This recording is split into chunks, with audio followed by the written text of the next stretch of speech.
When we construct a peak model that is formed from a set of component peaks, the idea is to construct a curve that approximates the data. And what we would like to do is have metrics that show us how well our peak model fits the data. And these typically take the form of a residual standard deviation and a residual plot. So the problem when faced with a statistic is knowing the significance of that statistic. A residual standard deviation of 2.5, is this a measure that is telling us we have a good fit of the data we see here? And when we look at the residual gives us an impression of how well the curve fits the data. And if we have pulse counted data, then we ought to have the residual looking quite uniform and random. In this case we have a residual standard deviation of 2.5. If these were pulse counted data and we had a good fit to these pulse counted data, we would expect the residual to be close to unity. 2.5 is close, but it is not what we'd expect for pulse counted data. It should be much closer to unity for pulse counted data. And we would also expect the variations at each data bin to be random and evenly distributed without any significant shapes within the residual. Now when we look here at this residual, the residual is oscillating, so there's a certain randomness to it, but it is not as random as you would like for pulse counted data. In fact, there's some serious structure that we see here, and the oscillations are not consistent with pulse counted data. So the question is this a reasonable peak fit based on what we see here? And the answer is it depends on how the data were acquired. Are we looking at data that has been acquired for a significant length of time? Are the count rates for these data low and therefore we have to count for a significant rate of time? Or is this simply a poor peak model and we haven't properly represented the signal from the photoemission peaks by these components? And these thoughts and questions are what I would like to answer in this video by looking at a set of data that allows us to investigate how fitting statistics change as a function of the time we invest in measuring a spectrum. The spectrum you see here has been created from another data set, and that data set is a set of measurements of spectra from Nylon, where the acquisition time is 200 milliseconds per data bin. And when we look at data, it's not quite so obvious here, although you can see there is noise in the background. If we look at the nitrogen 1s, you can see the randomness that you would expect from pulse counted data in the background signal. It's not quite so obvious once signal arrives in the peak, but you can certainly see the noise within the background. And if we step through these measurements, because each one of these measurements is just a repeat of the previous measurement, and we see a similar behavior in the noise. It's reasonably consistent and it looks random. So that's the type of uncertainty that we would expect to see in a residual plot for a peak fit that fits these data very well. Now what we can do with a data set such as this one is to display each one of these columns in a display tile. There are 4 columns, so we need 4 display tiles. There was previously a scroll list there. Now I've tiled 4 display tiles per page. We can see all 4 that I've now overlaid using this toolbar button on the Sims toolbar menu. And this overlays the selected columns in the right hand side in 4 display tiles. And the reason I've done this is to make use of an option on the calculator property page of the spectrum processing dialog window, and it is cumulative spectra. When I press this button, each one of these tiles defines the set of spectra that we would like to sum in a very well defined way. and I will do this and then explain. So what just happened is a new VAMAS file was created, and in each one of these VAMAS blocks we see a spectrum, and this first spectrum is the spectrum with an acquisition time of 2 milliseconds. This is 0.2 seconds.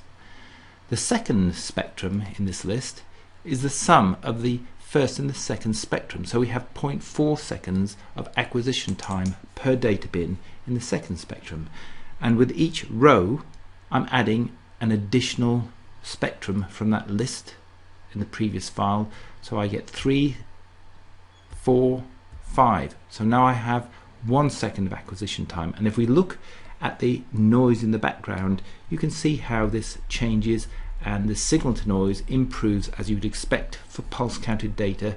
The signal increases linearly with time, the noise only as the square root of the counts per bin with time. Hence what we see is the signal grows and the background looks less noisy. So this provides a data set in particular for these carbon 1s, for which the signal to noise changes systematically. So I can make use of the peak fit already defined on carbon 1s data that is compatible with this data set, and propagate the peak fit to the selected VAMAS blocks and fit.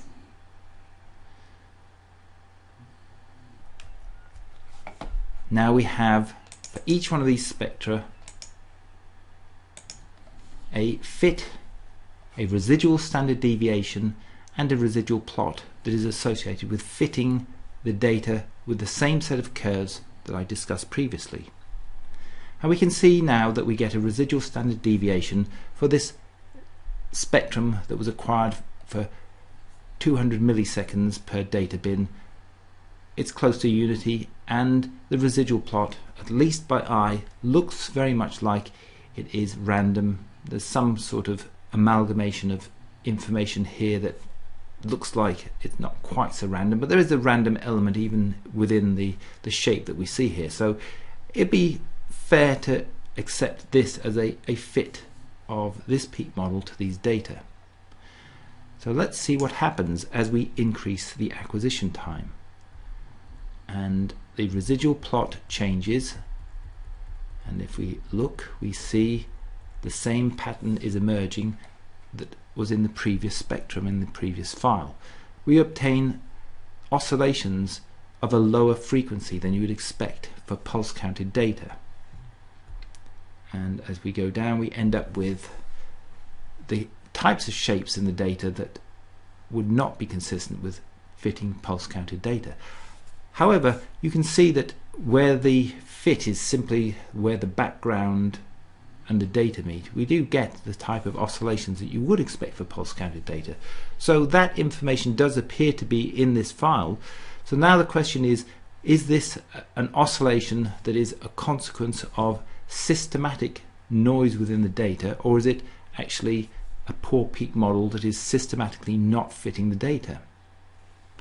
If we accept that the peak model is not fitting in a way that is consistent with pulse counted data, then it's worth looking at why this should be the case. Now the assumption is that the data we see here is the sum of all of the carbon 1s spectra that we see in this file here. So these carbon 1s data listed here, these were all summed to form that spectrum that was giving a poor residual standard deviation and oscillations in the residual. Let me now adjust the display so I can see the carbon 1s more clearly. And I'm going to use an option on the PCA property page, which is to calculate abstract factors for these data. Now the reason that I want to look at the abstract factors is that abstract factors calculated in the PCA sense will provide a shape that gives us the greatest variance in the data, and that will be the first abstract factor. The second abstract factor, once we've removed the greatest variance in the data, what's left over is then calculated as the abstract factor that is next in line, and if it looks like noise, then we can sum these data without any problem and assume that we've got a spectrum that we can fit and should produce a residual that is consistent with pulse counted data. So I'll do this calculation for 12 abstract factors, and I say generate factors. It produces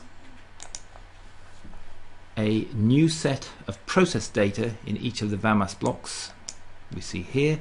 So if I display these in the scroll list, this is the greatest variance. It looks like the spectrum. This would suggest that you can sum all of the spectra to produce a spectrum that we can then fit with a peak model. However, the second abstract factor, this would have to be noise if that assertion were true.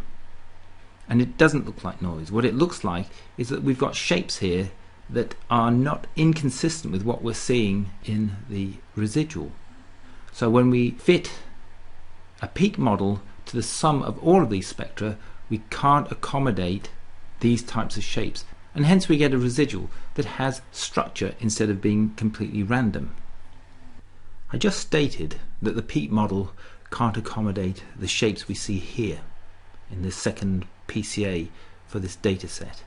And the reason that I make that assertion is that the peak model I used was a heavily constrained peak model, that all the areas, all the fourth half maxima and all the relative positions are all prescribed and fixed relative to one component. There are only 3 fitting parameters here. And so this is quite a rigid peak model. And while this peak model does fit quite nicely the individual spectra that were measured with 200 milliseconds acquisition time, when you add these spectra together, the resulting spectrum sums all of the systematic changes that are occurring throughout the time period, and that's why we don't see a residual or a residual standard deviation that is consistent with pulse counted data.